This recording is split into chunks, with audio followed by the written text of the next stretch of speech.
hello. Oh, hello. And welcome to the Comic Queens podcast. I'm Alex. And I'm Annie. And today we're happy to do another installment of our buddy read together. Things are getting wild. This entire Garden of the Dead Flowers has been a journey. It really has. And so now we finally get to discuss the season 1 finale. Yeah. As well as the start to season 2. Mm-hmm. It really, it's taken us places. Yeah.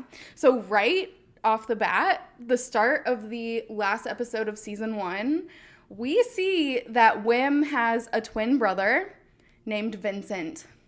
And he has been hidden away.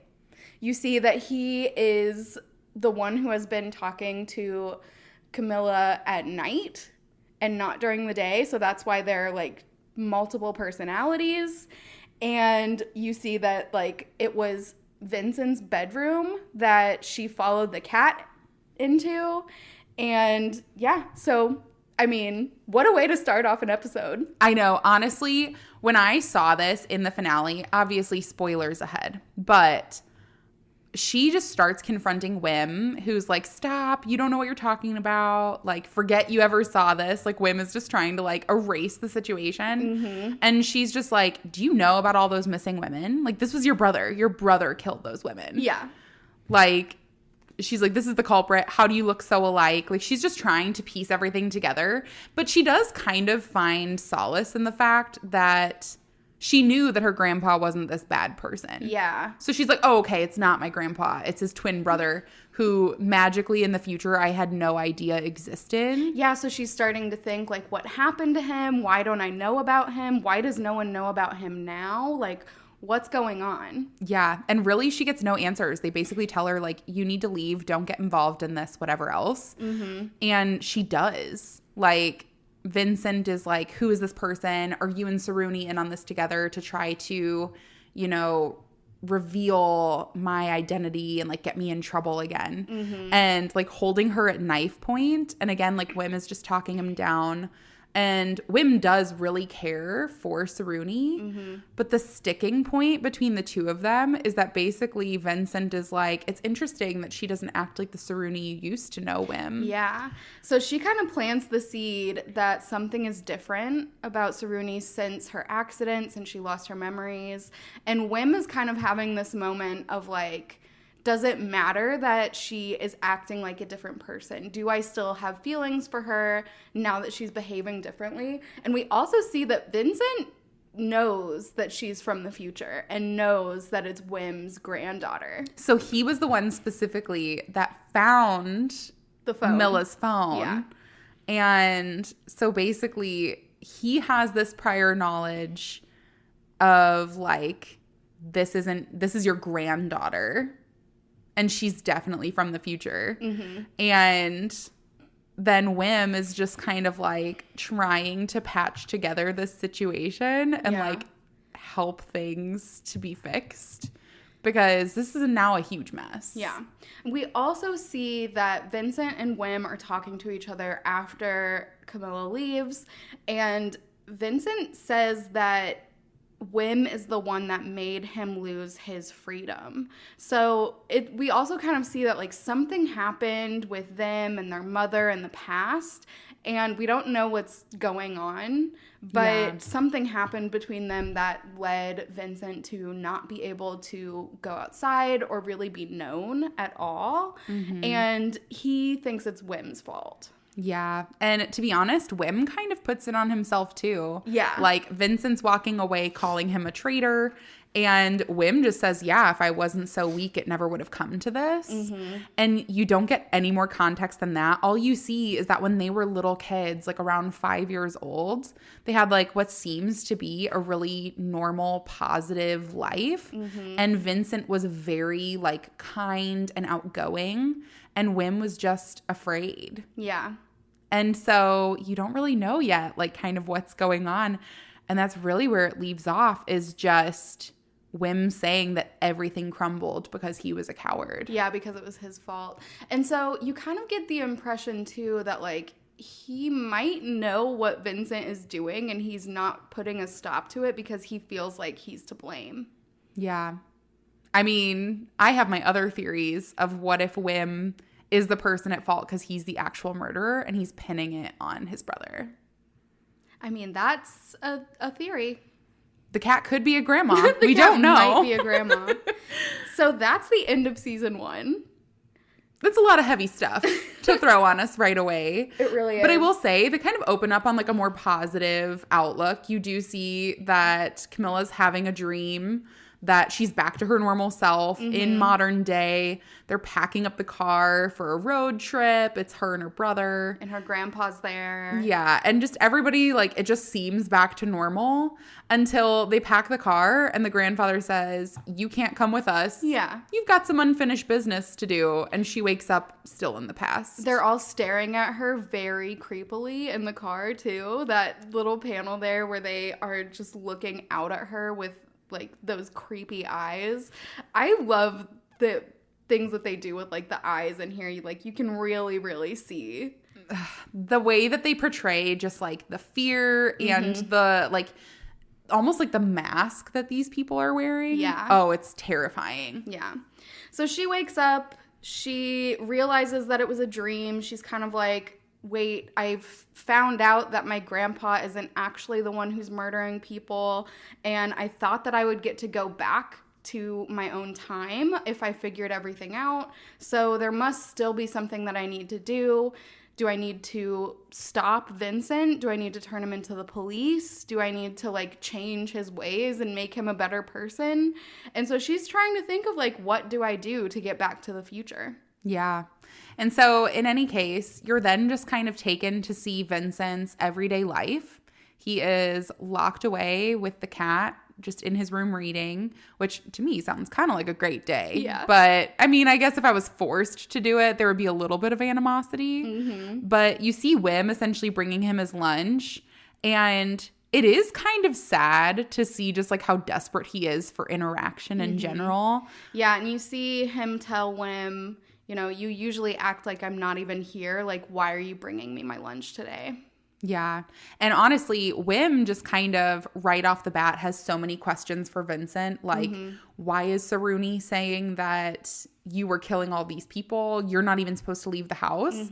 And Vincent does disclose. He's like, well, I leave the house, but only after you've already gotten back. So no one sees two of you at once. And he only leaves at night. Yeah. So it's like, obviously he's breaking the rules, but like he's trapped in this house. That kind of like puts an end to my theory already of him knowing that Vincent is the one doing the killing if he's just finding out that Vincent is sneaking out. Yeah.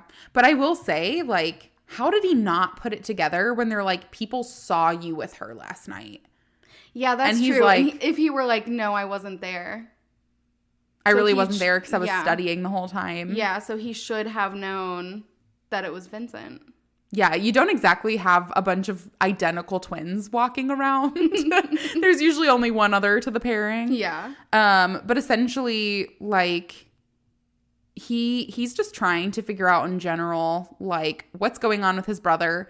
There are, like, again, just those faces where you see Wim kind of trying to piece everything together, and when Vincent doesn't have any eyes on him, his face is like entirely different. It's distorted and scary. Well, he definitely looks scared too when he's talking to Wim and accusing him and Saruni of working together to trap him and saying that he told Papa what happened, and you can definitely tell that he's scared of his dad. Yeah, which we kind of got a sense of at the end of last season. Yeah. Seeing him, well, at the time we thought it was Wim, but seeing him locked up by his dad and basically getting beaten. Yeah. And so you do know that abuse is definitely involved, but you don't know to what extent. And there's still just all these looming questions of, like, you can tell Wim loves Vincent. Like, you can see him consoling Vincent. Yeah. Saying no one will throw you away. You know, and really just wanting to like look out for and take care of him. But basically you see Wim feeling bad for Vincent, like knowing that when their mom left them, it really just left like a hole in his heart and he really just was never the same again. But you also see while Wim is holding Vincent, he's making this just demonic face. It is so creepy. I mean, I love it. It's actually terrifying. I mean, like the faces that he's making at Wim while Wim is cleaning up the bowl that Vincent shattered on the floor when he was scared of his dad. I mean, it's like multiple personalities. Yeah. And you see that Wim thinks that their dad is keeping him hidden because he's depressed and he's impulsive and his mental health has just been declining ever since their mother left. And so you kind of get the hint that that's why, but I feel like there has to be something more. Like there has to have been a triggering event to hide Vincent away. I'm also curious how people don't remember him because they have been there for a long time. So how did people not know that the twins, now there's only one of them? Yeah, I mean, honestly, and that's the thing. They do end up showing you. So in moving forward, like you do get to see previous like experiences with Vincent and Wim and their father. And like there's a dinner party at one point where he's introducing his children and Vincent is super kind and well-spoken and outgoing. And everyone's like, wow, this son is just like you. And whereas, like, when Wim goes to introduce himself, he's just so terrified of everyone. Yeah, he just hides behind Vincent. And they immediately start talking crap about him, about how he's ill-bred because his mom was an inlander. And, you know, the dad just kind of ushers them away to keep them from hearing everything. And Vincent stands up for him. He's like, don't listen. Yeah. You know, and so you're really just wondering, like, this entire time, what led him to be the way that he is? Yeah. Because it just doesn't, like, add up realistically. And Camilla's wondering that too. So she goes back to visit them and she's saying, okay, Wim is not going to tell me anything. I know that already. Like, I've asked him about this stuff and he's just not going to give me anything. So I need to go directly to the source and I need to talk to Vincent. So she goes back to their house, knocks on the door, and tries to talk to Vincent, and Wim is kind of like, no, I'm not letting you in. You can't talk to him. Like, this is just not good. And you see that Vincent sees that she's there. And he's like, oh, no, let me talk to her. Like, I need a friend. Like, I want someone to talk to. And we're just going to go to the garden and talk. And they do go to the garden, but then they... So does Wim. They leave. So does Wim. Wim is standing over them. Like, does not want to let them have an open conversation. You do see that Vincent is the one that's been taking care of the garden. So it all makes sense because that's where the bodies are getting buried.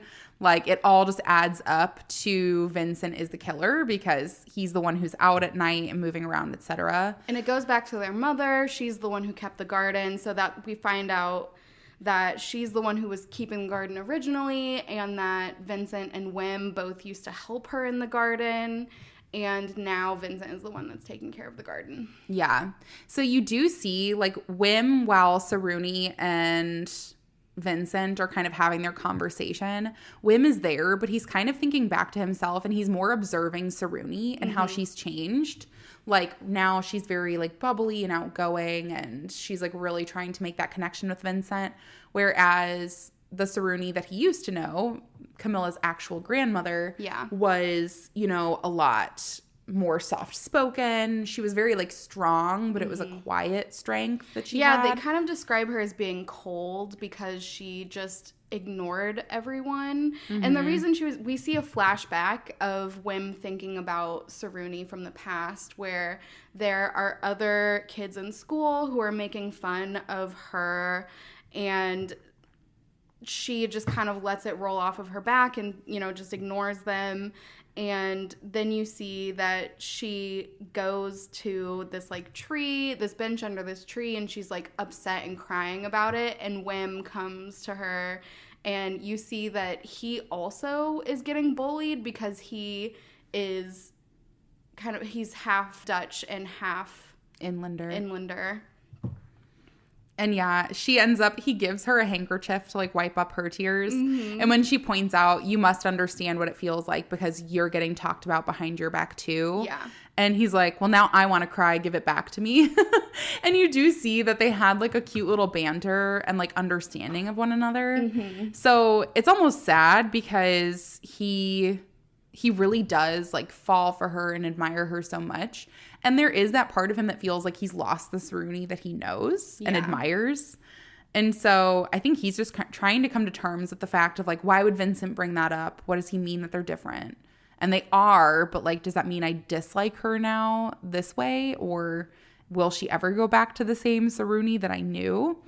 And so, yeah, essentially Vincent tries to get Wim to leave. Yeah. So Camilla is asking all these questions to Vincent, and Wim is jumping in and answering before he can answer. And so Vincent is like, you need to leave.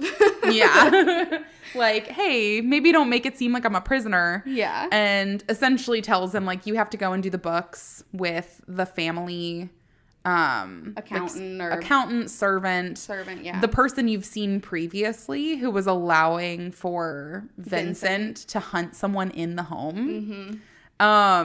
But you see that Wim is working with him to keep up on the books, and it's essentially something that Wim's mom used to do. And you do kind of get to see this side of Wim where like he really resents his mom for leaving.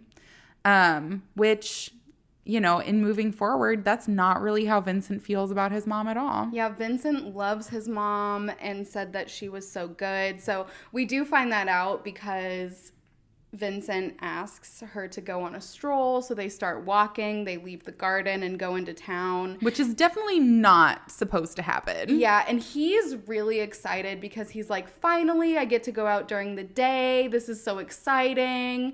They go and get some lemonade.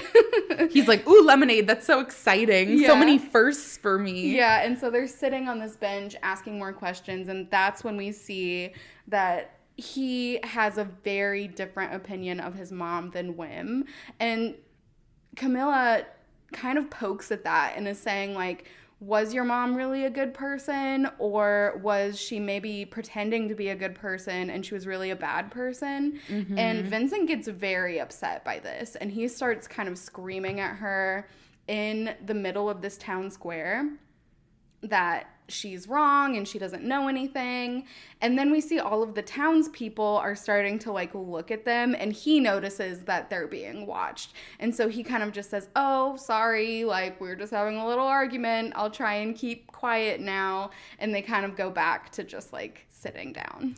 Yeah, he has a little bit of a hard time reining it in. Saruni also, or Camilla, is having a hard time, like, knowing whether or not he's being genuine. Yeah. And so she's really trying to, like, ease her way into the conversation, but also take everything with a grain of salt. Like, there's a huge chance that if he is this serial murderer and there's no real redeeming qualities, he's just trying to tell me what he can to manipulate the situation and me. And so, you know, she's kind of like asking these questions, but realizing that the truth is probably somewhere in the middle. Yeah. He does look genuinely excited at multiple points, though, like when they're out on their little adventure.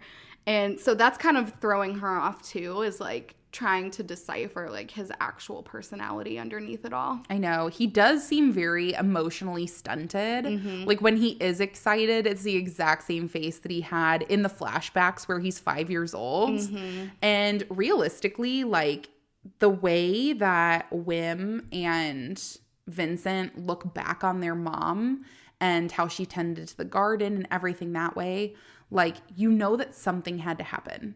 Like, Camilla's just trying to find out what happened here, because why would Wim have such a skewed view, or why would Vincent have such a skewed view of their mom?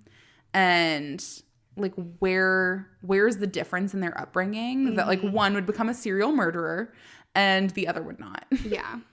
And it all has to do with the mom. Like, she thinks, and I would say we think as well. Like, it all goes back to her. Something happened when she left, or around that time. Like, maybe something happened and then she left. I don't know.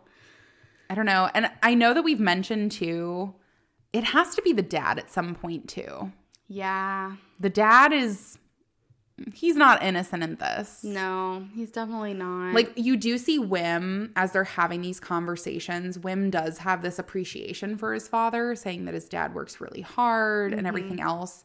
And I think he really connects with his dad and the fact that his dad fell in love with an inlander and he has too. Like, there really are those similarities you can see between the two characters.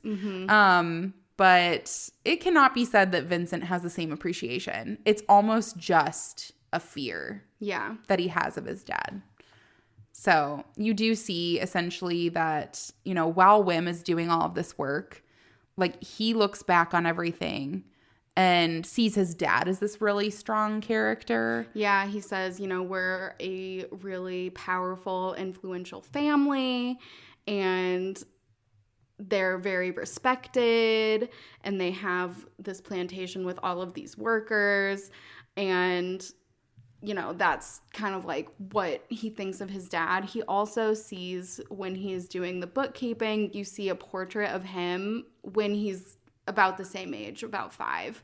And he's thinking back, like, there should be 2 portraits here, but there's only 1. So you do see that he still feels guilty for whatever happened. Yeah. And honestly, you're still trying to piece together what it was that happened in the first place. But then, as he's doing the bookkeeping, Wim notices that the garden door is open. Yeah. And that Vincent and Saruni are not in there. They went and did their stroll out in town. And you just see the fear in Wim's eyes of, like, what could possibly happen. It's not like he can go to investigate, because there can't just be 2 of Wim roaming around. Yeah. And so we see Vincent then goes to a flower shop, and he is picking up new seeds to plant in his garden. And so he's just happy to be out and, like, able to do things like get that lemonade or, you know, go to this garden. And so then you see him heading home, and he's thinking about Saruni, Camilla, and how she was talking about their mom. And he's like, I wouldn't have acted that way if she wasn't talking about my mom that way. Like, it was Wim's fault. Like, he's the one who kind of put that bad image of my mother in her head, and that's why she's saying all of this. And that, you know, he's the ultimate reason for all of his problems. Yeah, ultimately it has been very interesting because you're just kind of hanging to see what happened between the 2 of them. Like, Vincent does say, he's like, I want Wim to pay for all of these terrible things he's saying. But as he's having these thoughts, he returns back home. And basically where we leave off, he sees his dad getting out of the car, and his dad has returned home. And immediately his father can tell that it's Vincent. Yeah. And he is irate at the idea of Vincent having left the house. Yeah, so he's asking Vincent, where have you been? And you see the genuine fear on Vincent's face. He tries to hide from his dad, and that's where it ends. I love it. I'm going to be entirely honest. I have had so many different theories bouncing around. Yeah. Obviously, we've talked about theories we've had about this series specifically, because you're constantly piecing things together. And some of the theories immediately coming to my head now are, maybe Wim isn't as innocent as he thinks. Like, what if they're both committing murders? Interesting. I don't know. Like, maybe he's not as innocent as he seems. Because he has a lot of hatred, too, for his mom. What if Wim is innocent, but he says, I need to teach him a lesson? So what if Vincent then harms Wim in some way and takes his identity? I've thought this too. It could be so many different things. Yeah. But also, like, part of me feels like Wim is shown as that, like, weak and cowardly character. And I think that there was foul play in some way, shape, or form with the mom. Like, the dad was treating the mom poorly, something like that. Like, maybe the mom didn't actually run away with another man, but she was killed by their dad, and then he said she ran away with someone else. Yeah. And I think that Wim is just maybe more, I don't know, pliable. Like, he just was able to kind of adjust to it more. What if, because Vincent is scared of the dad, and Wim, I don't think, is scared of the dad. And Vincent loves the mom, and Wim thinks that the mom was bad. So, what if Vincent saw their dad kill their mom and bury her in the garden when they were like 5? And so that's why he has his opinion of his parents, and Wim has like the opposite opinion of his parents. Because he thinks that Vincent is crazy. Yeah, and that's why he's telling the dad this is what Vincent's been saying. Yeah. And that's why he's stuck in the house. We nailed it. We solved the story. And she's going to get back because the grandma is a cat. The cat's a grandma. The grandma is a cat. The cat is a grandma. And Vincent and Wim. I mean, I think we've got that's the story that I'm sticking with right now for their family. But where is Saruni? The real Saruni, where is she? Because now we've seen there's been a letter sent. Yeah. So they're living and like cohabitating in this world. Yeah. Right now. So it's very convenient that she left just as Camilla came too. Mm-hmm. So what's going on? I don't know. The cat is definitely involved. Grandma or not, the cat brought her back in time. The cat was with Vincent. So, with the cat being with Vincent, do you think that there's like some sort of connection between the two? Maybe. What if... Okay, I'm listening. Hear me out. Okay. What if Vincent did take Wim's identity in the future? Mm-hmm. Saruni ended up actually marrying Vincent, but Vincent goes as Wim because Vincent was basically erased at this point. Yeah, basically erased. So like all he has to do is just pose as his brother, and then there's only one of them left, etc. But in doing so, he sends Saruni back so that Saruni can look back and like solve the murder and everything of his mom herself. Maybe. I don't know. Maybe the grandpa is a cat. But honestly, I love piecing it together slowly but surely. It's such a fun one to read with you too because there really are so many twists and turns. I love this one. If you haven't started reading it, read along with us. I know. And I'm telling you, like, we're even a little bit behind at this point. Like, we do have a few more episodes. Yeah. But I'm looking forward to seeing where this one goes, especially in our own podcast season 2, because we'll be continuing the buddy read through there. It's just going to be so interesting to see how this one comes together. Yeah. So I'm really excited. Really glad that we got to catch up on this one and talk about the season finale because it has been hard to keep that to ourselves. Yeah. It's been a long time coming too. We haven't done a buddy read in a little while, so it was exciting to get to talk about this one again. I know. Well, thank you so much for joining us today for our buddy read. We're so glad we got to talk with you and looking forward to talking on the next one. Goodbye. Bye.